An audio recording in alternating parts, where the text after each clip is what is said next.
Yo guys, how are we all doing? It's Matt here, back again with another video, and in today's video I'm going to be showing you my Apex settings in Season 4 and why I feel like they are the best settings. Yes, you heard me lads, the best settings on Apex Legends as of Season 4.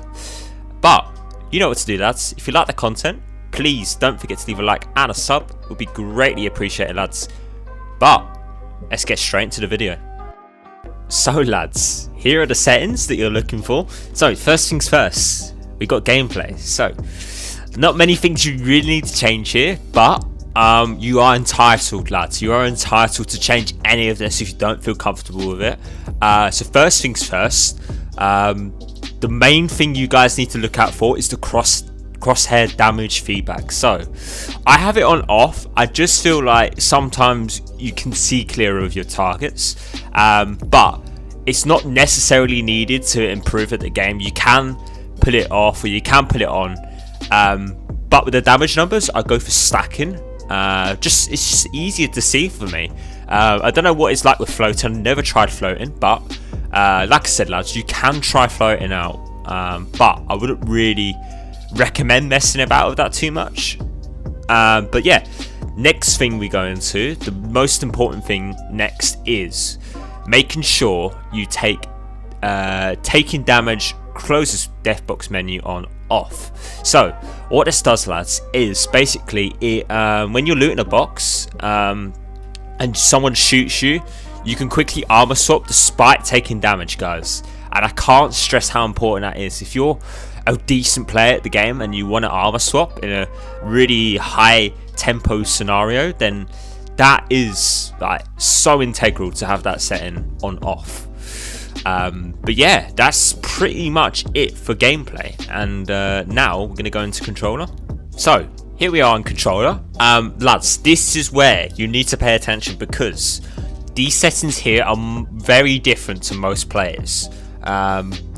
You're going to see why in a second, but first things first, I just want to give you guys a quick disclaimer. I am playing on a scuff, so if you want to play like you have a scuff, make sure you go on customize settings and then put your crouch on R3 and your melee on circle. So that would mean that you don't have to take your hands off the analog sticks and the L2 and R2, and that way you have a better chance of winning more fights.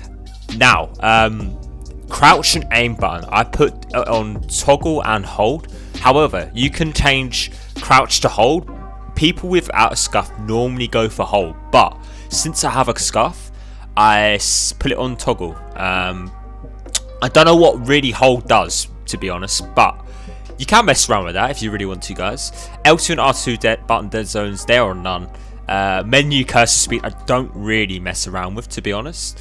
And now this is the most important part lads, this is where you're gonna have to pay attention. So my look sensitivity is 5, my look sensitivity ADS is 4, my poor optic settings are all 4, and this, the response curve, most people including you guys probably have it on classic, but listen to me lads, make sure you have it on linear.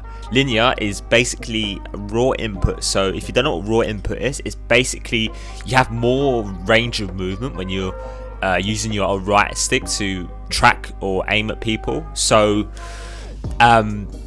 with classic you're quite limited. You're quite limited in what you do. It's quite steady movements. With linear you can snap onto people more quicker, and that's going to be the big change lads. If you can change it to linear, get used to it. It will take a while, it will take a while to get used to this, but I promise you lads, in the long run it will be worth it. To compensate the change, I have gone for a look dead zone of small. If you put it on LAN, trust me lads, you will not be able to use linear at all. I've tried and it's not fun, it's not fun at all. Movement dead zone is on small.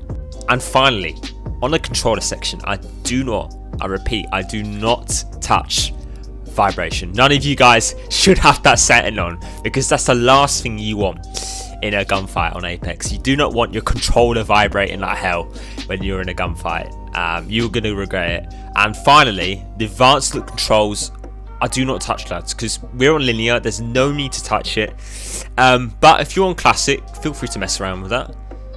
And now we're going on to video. So I have my field of view on 100, but this you can experiment with 90 or 100 or 110, whatever you want to do, lads. But make sure if you're on a TV or a monitor, do not go under 90. I feel like it's too zoomed in, so you don't have an awareness of your surroundings, and that will lose you more gunfights. With a TV, I'd recommend going with 90. However, if you have a monitor, definitely go over 90. Probably go for 100. That's the right sort of balance, I feel like.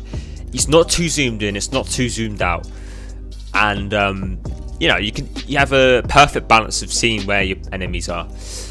And now, sprint view shake I have on minimum. I don't really know what the other option is, normal. So I must admit I did copy the setting off another YouTuber, but it's worked for me well, so put it on minimum, guys. Right, and this is the last thing of the video. So the audio, take this with a pinch of salt, lads. You can mess around with this as much as you like. Master volume though, however, you have to put it on 100. If you want to hear footsteps in order to win more gunfights, put it on 100. I can't stress this enough, lads. But music volume you can put on 0. Lobby music you can put on 0. I tend to put it on like 80. I don't mind the music on here. But yeah, that's pretty much it, lads. And I hope you lads have enjoyed the video. Like I said, I hope to see you in the next video or stream. Take care, lads. I'll see you guys soon.